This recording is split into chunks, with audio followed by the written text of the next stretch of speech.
बोलिए महापुरुष अच्युतानंद जी की जय। सुधी यानी ज्ञानी गुणी मंडली आज मालिका वचन को आपण मानक स्वागत जनाऊँ। आज मालिका वचन रे आम आलोचना करने जाऊे महापुरुष अच्युतानंद मालिकार नाम है चकड़ा मडाण। आ ये चकड़ा मडाण रे कलिजुगर भविष्यत से कही कौन कौन घटनावली सब कौटी घटब से विषय आम आलोचना कर। महापुरुष कहले जोबरा घाट रे भक्त परीक्षा हे ताले कौ कौ भक्त माने परीक्षा देवे क्यों भक्त परीक्षा देवे समस्त सब गोटे भक्त ना कौ कौ भक्त माने कौन परीक्षा देवे कौ भक्त माने कौन परीक्षा देवे जोबरा घाट रे से विषय में आलोचना करबा। आज कौन कहले कहले कहंती अच्युता सोना ब्रज शिष्य जोबरा घाटर लीला जोबरा घाटर लीला पंच सखा संगे कड़की पुरुष गुप्तरे करिबे खेला गुप्तरे करिबे खेला। कहंती अच्युत शुण ब्रज शिष्य जोबरा घाटर लीला। हे मोर ब्रज शिष्य हे ब्रज कुमार हे द्वादश गोपाल मान तुम्हें जोबरा घाटर लीला शुणी निय। पंच सखा संगे कलकी पुरुष गुप्तरे करिबे खेला। पंच सखा माने कलिजुगर जन्म होते नहीं ध्यान देवे कथा उपर।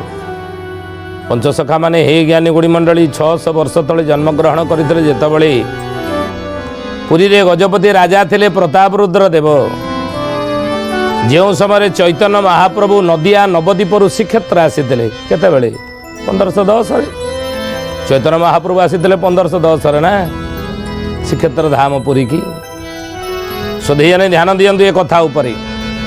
सिठू आसिले जगन्नाथ को दर्शन करने चारि धाम बद्री द्वारिका रामेश्वर पुरी पंचम धाम आउ ना आदिगुरु शंकराचार्य चारि धाम स्थापना करिसेंत बुझिले। चारि धाम रे चारोटी मध्य हे ज्ञानी गुणी मंडली शंकराचार्य निजर मठ मध्य प्रतिष्ठा करिसेंत।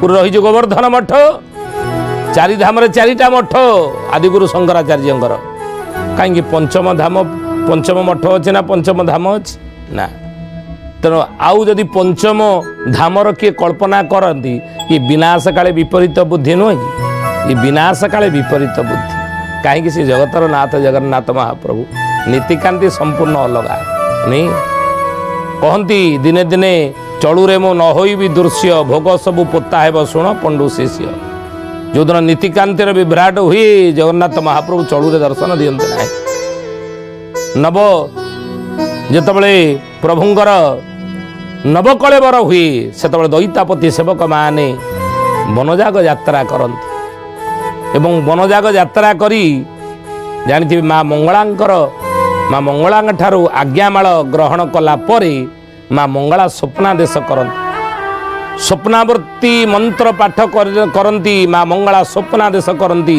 जो क्यों दिगरे दारू संधान मिल क्यों दिगरे दारू रही सबकि विधि विधान सहित ये विधि विधान सहित ई प्रथा ई परंपरा ई नीति नियम सबू अनेक समय चली आसुची से नीति से नियम से परंपरा रे आमे पुणी बाधक साजिबे जी विनाश काले विपरीत बुद्धिता नु ना ये चारि धाम ही ज्ञानी गुणी मंडली शुद्धि जाने कहीं कथा आमे आलोचना कले ना ये चारि धाम भीतर श्रेष्ठ होची नीलाचल धाम पुरी श्रीक्षेत्र धाम।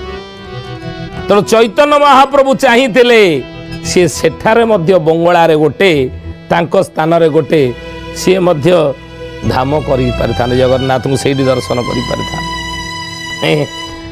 आउरी मध्य गोस्वामी तुलसीदास आसते श्रीक्षेत्र धाम पुरी आसीते गुरु नानक आसीते संत कबीर आसीते दाक्षिणात्य गणपति भट्ट ये क्षेत्र को कहीं ना ये संसार रे 7टी मुक्ति क्षेत्र रही पृथ्वी रे अयोध्या मथुरा माया काशी कांची अवंतिका पुरी द्वारावती शैव सपतैते मुख्य दायिका सप्तैते मोक्षदायिका। ये 7टी मुक्ति क्षेत्र ये संसार 7 छड़ा 8 नहीं, ये 7टी हूँ मुक्ति क्षेत्र। हे ज्ञानीगुणी मंडली, धर्म अर्थ काम मोक्ष बा मुक्ति मनीष जीवन रे जन्म रु मृत्यु। जन्म आम ग्रहण करिचे, मनीष जो जन्म जीवन आम पाइछे, मानव जन्म पाइछे जीवात्मा, ये मनीष शरीर रे 4टी जिनस से अर्जन करिव, 4टी जिनस कमेइब, 4टी जिनस से प्राप्त करिव, धर्म अर्थ काम मोक्ष शेष मुक्ति। आ मुक्ति ये संसार रे ये 7टी जगार ही मुक्ति रही मरीगला पर जीवात्मार। नहले तो गीता कहते ना, भगवान कृष्ण गीतार अर्जुन कौन उपदेश देले? हे अर्जुन आत्मज्ञान कथा कहले। अर्जुन कहले हे कृष्ण हे केशव, ये मोर आत्मीय, ये दुर्योधन दुशासन कौरव मानकर 99 भाई जेते हेले मोर भाई द, ये मोर भाई पितामह भीष्म, गुरु द्रोणाचार्य, कृपाचार्य, ये शल्य जेते हेले मोर रक्त संपर्क यांक सहित संपर्क मोर रही। पितामह भीष्म सहित मोर रक्त संपर्क रही। गुरु द्रोणाचार्य मो हाथ में गांडीव धरई, युद्ध विद्या शिखई। सेपटे मो मामू शल्य रहिले, सहित युद्ध करने मारिबी, मारिकी हस्तिना सिंहासन पाइबार कौन मोर खुशी कि लाभ मत मिल? निज लोक मान मारी तांकरी सब उपर बसी ए सिंहासन भोग करवा ना, भिक मागिकी बरং ए पेट चाखने मु पोषी पारि। से जश कीर्ति मोर दरकार नाही, युद्ध में जीतिकी जश अर्जन करवा निज लोक को मारिकी से जश मु चाहू ना, मुझे मारिबी, मारिया मत पड़ो। अर्जुन को भगवान कृष्ण आत्मा कहले मारिबू क्या मारिबू? ये सब मरिकी अच्छा, आत्मा कौन मरे? नैनंग छिन्नन्ति शस्त्राणि नैनंग दहति पावक न चीन खेदंताप न शोषयति मारुत। शरीर सीना मरी जा, पुराना पोशाक छाड़ी नुआ पोशाक पिंधला बड़ी ये आत्मा पुराना पोशाक छाड़ी नुआ नुआ स्वर धारण करिवो नहीं।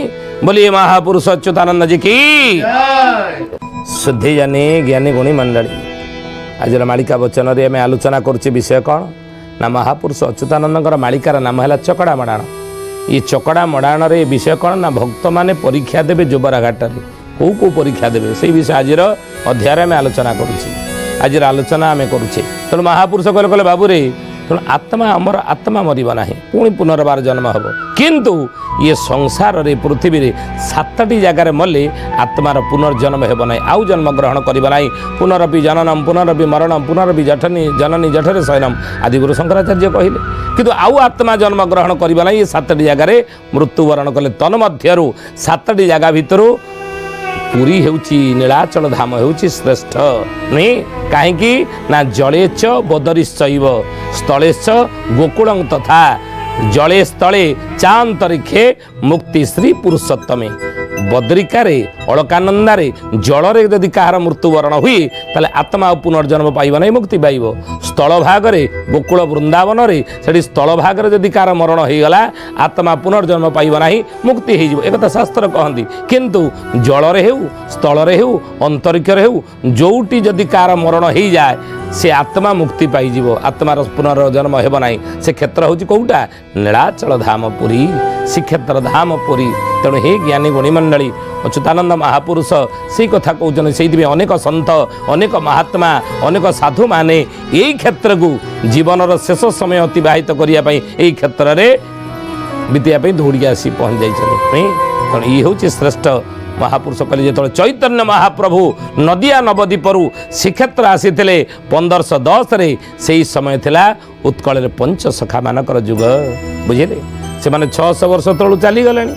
किंतु अच्युतानंद महापुरुष लिखिछन्ती पंचसखा संगे कलसी की पुरुष गुप्तरे करिवे खेला कौटी जोबरा घाटरे कली जुग शेष आगु को हम। ये तो 600 वर्ष तले गले ना चैतन्य महाप्रभु समय से माने थिले।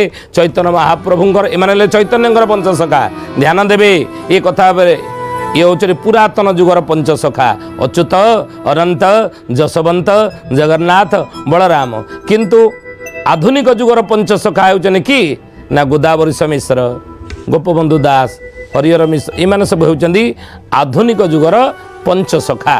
तेणु चैतन्य महाप्रभु जेतबेले श्रीक्षेत्र आसीथिले एमाने चैतन्य महाप्रभुंकर शरणागत होइथिले कि नाई पंचसखा माने ବୁଝିଲେ। ଅଚ୍ୟୁତାନନ୍ଦ ମହାପୁରୁଷଙ୍କୁ ତାଙ୍କ ବାପା ଦିନ ବନ୍ଧୁ ଖୁଣ୍ଟିଆ ଚୈତନ୍ୟଙ୍କର ଶରଣାପନ୍ନ ଯେତେବେଳେ କରାଇଦେଲେ ଶ୍ରୀକ୍ଷେତ୍ରରେ, ଚୈତନ୍ୟ ମହାପ୍ରଭୁଙ୍କର ପାଦ ତଳେ ଯେତେବେଳେ ପଡ଼ିଲେ, ଏହି ସମୟରେ ଚୈତନ୍ୟ ମହାପ୍ରଭୁ କ'ଣ କହିଲେ?